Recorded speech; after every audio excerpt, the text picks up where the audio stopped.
శ్రీమాత్రే నమ. జయ గురు దత్తాత్రేయ నమ. ఈ వీడియోలో మనం 2025వ సంవత్సరం మే నెల మాస ఫలితాలు కర్కాటక రాశి వారికి ఏ విధంగా ఉంటాయి అని పరిశీలించినప్పుడు ఈ కర్కాటక రాశి వారికి ఈ మే నెల మొదటి 15 రోజులు అద్భుతమైనటువంటి యోగాలు ఏర్పడడం జరిగింది. అందులో ముఖ్యంగా రవి, ధనాధిపతిగా రవి ఉచ్చస్థానంలో ఉండడం వల్ల మీ కుటుంబంలో ఒకరికి హోదా పెరుగుతుంది. వృత్తిలో మీరు చాలా కఠినంగా నిజాయితీగా వ్యవహరించడం జరుగుతుంది. అలాగే అదనపు హోదా బాధ్యతలు లభించే అవకాశం ఉంది. అంటే దశమంలో రవి దిగ్బలుడై ఉచ్చస్థితిలో ఉండడం వల్ల ప్రభుత్వ ఉద్యోగం కొరకు ప్రయత్నం చేస్తున్న వారికి కానీ ఏదైనా ప్రభుత్వ పదవి కొరకు ప్రయత్నం చేస్తున్న వారికి ఈ గ్రహస్థితి చాలా అనుకూలంగా ఉండడం జరుగుతూ ఉంటుంది. అలాగే పదవిలో ఉన్నటువంటి అధికారులకి, నాయకులకి కూడా ఒక మంచి నేమ్ రావడం, మరి మంచి గుర్తింపుతో కూడినటువంటి విజయాలు కూడా వచ్చే అవకాశం ఉన్నది. దాని తర్వాత ఇంకా మే 15 తర్వాత 11లోకి వచ్చినప్పుడు దాని ఫలితం ఆర్థిక పరంగా చాలా విశేషంగా ఉండడం జరుగుతుంది. అంటే ప్రభుత్వ పథకాలు అనుకూలంగా వస్తాయి, ప్రభుత్వ ఆదాయం వస్తుంది, ప్రభుత్వ అధికారులు, రాజకీయ నాయకులు మీకు సహకరిస్తారు. తండ్రి గారు లేదంటే మీ యొక్క కుమారుడు మీ యొక్క అభివృద్ధికి సహాయపడే అవకాశం ఉంది. మొత్తం మీద అటు ఇటు కూడా నెల మొత్తం మీద రవి బలం చాలా అనుకూలంగా ఉంది. అయితే కేవలం ఇంకొక 15 రోజులు మాత్రమే ఈ కర్కాటక రాశి వారికి గురువు ఏకాదశ స్థానంలో ఉంటాడు. అంటే ఏకాదశ స్థానం అన్నది మరి 3, 7, 11 కామత్రికోణం, అలాగే పంచమాన్ని వీక్షించడం, ఇవన్నీ కూడా జాతకుడికి చాలా వరకు అన్ని విధాల అటు సంతాన విషయంలో కానీ ధన విషయంలో కానీ అనుకూలంగా ఈ గ్రహం ఉండడం జరిగింది. ఇంకా ఒక 15 రోజుల పాటు మీకేవైనా మీ పిల్లల యొక్క సీటు కొరకు కానీ, వారి యొక్క వివాహం కొరకు కానీ, లేదా మీకు ఏదన్నా రుణ ప్రయత్నం, షష్టాధిపతిగా రుణ ప్రయత్నం చేయాలన్నా, భాగ్యాధిపతిగా విదేశానికి సంబంధించిన వ్యవహారాలు, వీసా, పాస్పోర్ట్ లాంటివి ఏమన్నా ట్రై చేసుకోవాలన్నా ఈ 15వ తారీఖులోగా పూర్తి చేసుకుంటే మీకు చాలా సులువుగా ఆ పనులు పూర్తి అవ్వడం జరుగుతూ ఉంటుంది. ఇక మే 15 తర్వాత 12వ స్థానంలోకి గురువు రావడం ఒక విధంగా మంచిదే. దేనికి? మంచి కార్యక్రమాలు చేపట్టడానికి, పుణ్యక్షేత్రాలు దర్శించడానికి, సంతానం కొరకు ప్రయత్నం చేయడానికి, శుభకార్యాలు చేయడానికి కూడా 12వ స్థానంలో గురువు మీ చేత మంచి కార్యక్రమాలకి ధనాన్ని వెచ్చించడం జరుగుతూ ఉంటుంది. వ్యక్తిగతంగా మీరు కూడా కొంతకాలంగా ఆగిపోయినటువంటి విద్యని తిరిగి ప్రారంభించాలన్నా, విదేశం వెళ్ళడానికి కూడా, అంటే దూర ప్రాంతంలో ఉన్నటువంటి మీ పిల్లల్ని కలుసుకోవడానికో, అక్కడ ఉన్నటువంటి పుణ్యక్షేత్రాలు దర్శించడానికో గురువు మీకు మే 15 తర్వాత సహకరిస్తాడు. అంటే మే 15 వరకు ఎందుకనుకున్నామంటే ఈ 11లో ఉన్నటువంటి ఈ గురువు, 10లో ఉన్నటువంటి రవి రెండూ కలిసి మీకు మంచి ప్రభుత్వ సహకారం లభిస్తుంది. ఇక ముఖ్యంగా ఈ కర్కాటక రాశి వారికి యోగకారక కుజుడు రాశి అందే సంచరించడం అన్నది వీళ్ళకి ఒక విధమైనటువంటి ధైర్యం, సాహసం లభిస్తూ ఉంటుంది. ప్రతి పనికి ఇతరుల మీద ఆధారపడే వీరు ఇప్పుడు స్వతంత్రంగానే ఎవరి సహకారం లేకుండా వారి పనులు వారు పూర్తి చేసుకునే విధంగా మీకు ఈ కుజుడు సహకరిస్తాడు. ముఖ్యంగా ఉద్యోగ ప్రయత్నాలు ఫలించే అవకాశం ఉంది. అటు పోలీస్ డిపార్ట్మెంట్లో కానీ, ప్రభుత్వ సర్వీస్లో కానీ, అలాగే ఏదైనా పెద్ద పెద్ద ఫ్యాక్టరీల్లోనో సంస్థల్లోనో ఏదైనా కార్మిక సంబంధించింది అవ్వచ్చు, సెక్యూరిటీ సంబంధించింది అవ్వచ్చు, అలాగే మెడికల్ రంగం ఉన్న వాళ్ళకి ఆ రంగంలో ఉన్న మొత్తం మీద మీకు ఉపాధి అవకాశాలు పెరుగుతాయి. అలాగే మీరు మిమ్మల్ని రుజువు చేసుకునే సమయం కూడా ప్రారంభం ఉంది. అంటే మీలో ఉన్నటువంటి నాలెడ్జ్కి సరైనటువంటి గుర్తింపు రావడం జరుగుతుంది.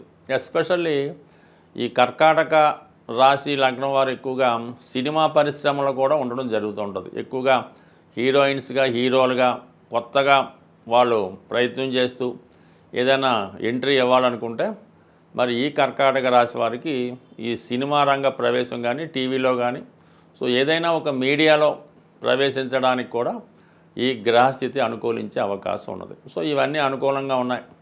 మరి పోయిన నెలలో ఏర్పడినటువంటి ఈ షష్టగ్రహ కూటం వీరికి 9వ స్థానంలో ఏర్పడినప్పుడు కూడా ఇంచుమించుగా ఈ మొదటి వారం తర్వాత కేవలం 3 గ్రహాలు మాత్రమే అక్కడ ఉంటాయి. ముఖ్యంగా శని రాహులు ఈ 2 కలయిక జాతకుడికి అటు ఉన్నత విద్యా అవకాశాలకి, అలాగే ఏదన్నా కొత్త పరిశ్రమలో ఇండస్ట్రీలో ప్రవేశించడానికి, అంటే శని రాహుల కలయిక అటు సాఫ్ట్వేర్ రంగానికి, సినిమా రంగానికి, మెడికల్ రంగానికి, రైల్వేసు, ఎయిర్వేస్ వాటిలో ప్రవేశానికి సహకరించడం జరుగుతుంది. భాగ్యం ఎప్పుడు అదృష్టమైనది. సాధారణంగా 11వ స్థానానికి 11వ స్థానం అంటే లాభస్థానం కాబట్టి భాగ్యస్థానంలో ఏ గ్రహం వచ్చినా జాతకుడికి అదృష్టాన్ని, ఆ గ్రహ కారకత్వంలో లాభాన్ని ఇవ్వడం జరుగుతూ ఉంటుంది. కాబట్టి శని ద్వారా ఉద్యోగ లాభాన్ని, రాహు వలన విదేశ వ్యవహారాలు, ఇంకా శుక్రుడు వల్ల మరి స్త్రీ లాభం అంటే మళ్ళీ వేరే అర్థం తీసుకోకుండా మరి దూరమైనటువంటి భార్యాభర్తలు కలుసుకోవడం కానీ, విదేశంలో ఉన్నటువంటి మీ యొక్క సంతానమో, తల్లిగారో, అత్తగారో మీకు సహకరించడం కానీ లభించే అవకాశం ఉంది. అలాగే వ్యక్తిగతంగా ఈ రాశిలో ఉన్నటువంటి స్త్రీలకి శుక్రుడు ఉచ్చులో ఉండడం వల్ల కంపల్సరిగా ఒక మంచి అధికార హోదా లభించే అవకాశం ఉంటుంది.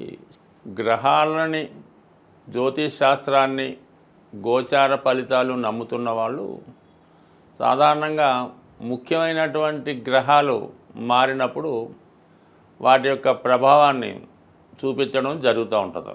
అందువలన ఏదైనా గ్రహం మారినప్పుడు ఆ గ్రహానికి సంబంధించినటువంటి పరిహారం చేసుకుంటే అది మనకి అనుకూలంగా మారడం జరుగుతూ ఉంటుంది. ఇప్పుడు ముఖ్యంగా 18 నెలలకి ఒకసారి మారే రాహుకేతువులు ఈ నెలలో మారడం జరిగింది. అయితే ఈ రాహుకేతువులే కర్మని నిర్దేశిస్తుంటాయి. అంటే గత జన్మలో మనం చేసినటువంటి పాపపుణ్యాలని ఈ జన్మలో అనుభవించే విధంగా ఇవి చేయడం జరుగుతూ ఉంటుంది. వీటినే కార్మిక్ కంట్రోల్ ప్లాంట్స్ అనడం జరిగింది. మరి ఈ రాహుకేతు మారినప్పుడల్లా ఏదో ఒకటి ప్రతివాడి జీవితంలో మంచి కానీ చెడు కానీ జరుగుతూ ఉంటుంది. అది జరగాలనుకునేప్పుడు మనం కామన్గా ఈ గ్రహాలకి పరిహారం చేసుకుంటే అవి మనకి కొంత తీవ్రత తగ్గి మంచి ఫలితాలు ఇవ్వడం జరుగుతూ ఉంటుంది. మరి ఇప్పుడు ముఖ్యంగా ఏ పని జరగాలన్నా, మనం ఏ గ్రహానికి పూజ చేయాలన్నా, ఏ దైవానికి పూజ చేయాలన్నా ముందుగా విఘ్నేశ్వరుణ్ణి పూజ చేయడం జరుగుతూ ఉంటుంది. కేతువు యొక్క ఆది దైవం విఘ్నేశ్వరుడు అవటం వల్ల మరి ఈ నెలలో మీరు కంపల్సరిగా అది సంకష్ట చతుర్థి రోజు కానీ, లేదంటే మరి కేతువు సింహరాశిలో ప్రవేశించాడు కాబట్టి ఆదివారం రోజు విఘ్నేశ్వరుడి యొక్క ఆలయంలో వినాయకుడిని విధి విధానంగా గరికతో అర్చించి, మన ఎండు ద్రాక్షపళ్ళు అంటే ఎండు ఖర్జూరం కానీ, కిస్మిస్ లాంటివి కానీ మరి స్వామికి నైవేద్యంగా పెట్టి అక్కడ ఉన్నటువంటి భక్తులకి పంచిపెట్టడం వల్ల కేతుగ్రహ అనుగ్రహం లభించే అవకాశం ఉంది. కేతుగ్రహ అనుగ్రహం కావాలంటే అంటే పోక చెక్క అని ఉంటుంది, అది కామన్గా ఈ పాన్ సంబంధించిన వాళ్ళు తెలుస్తూ ఉంటుంది. అది ఒకటి పూర్తిగా పోక చెక్క మీ యొక్క వాహనంలో పెట్టుకోవడం వల్ల కానీ, మీ యొక్క క్యాష్ బాక్స్లో పెట్టుకుంటే ప్రమాదాలు జరగకుండా అనుకూలంగా ఉంటుంది. కాబట్టి ముందుగా మీరు కంపల్సరీగా ఈ నెల 18వ తారీఖు తర్వాత ముందు చేసుకున్న తప్పులేదు, ఆదివారం రోజు విఘ్నేశ్వరునికి పూజ చేయించుకోవాలి. దాని తర్వాత రాహువు మరి కుంభరాశిలో ప్రవేశిస్తున్నాడు. అందుకని రాహు యొక్క అనుగ్రహం కోసం కనకదుర్గ అమ్మవారు శనివారం రోజు కనకదుర్గ అమ్మవారి ఆలయంలో అమ్మవారి కుంకుమర్చన చేసి ఒక నిమ్మకాయల దండ సమర్పించి 18 సార్లు ప్రదక్షిణ చేసి, వీలైతే పొలగం నైవేద్యంగా పెట్టి అమ్మవారి ప్రసాదంగా పంచిపెట్టినా పర్లేదు. వీలు లేని వారు కేవలం దర్శనం చేసుకొని 18 ప్రదక్షిణలు చేయడం వల్ల సరిపోతుంది. బట్ ఏదైనా కంపల్సరిగా ఈ శాస్త్రాన్ని నమ్ముతున్న వాళ్ళు మీరు తప్పకుండా ఈ వినాయకుడిని, అమ్మవారిని పూజించుకోండి.